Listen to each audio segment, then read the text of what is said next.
Sometimes we will actually model from the point cloud itself as a background. Sometimes we will model and then let the point cloud be an overlay to verify that what we're doing is correct.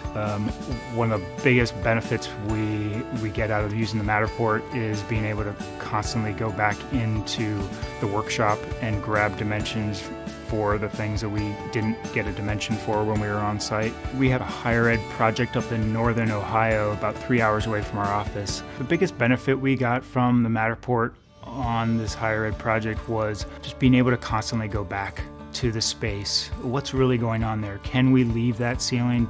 Can that come up? What is that going to look like if we leave the concrete? Was that in good condition, or was it the other part that was in good condition? Do we need to plan on painting that or not? We're constantly going back into that model to see what the condition of the space is and what's really there. And for us, it's a 3-hour drive.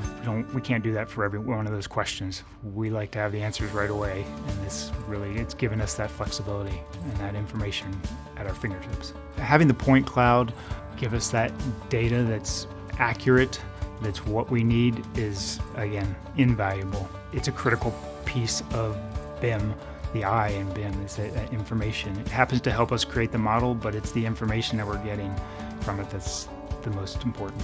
Having that data allows them to put a better budget together, put a better scope of work together, and ultimately, the less unknown, the fewer unknowns you have, the greater your accuracy on projecting that cost will be. ROI could be calculated as, yes, we saved 3 trips and we only took 1 person out there. But how do you calculate the ROI on, well, we actually never would have used that data, and now we're actually using it to make a different decision, a better decision in the future.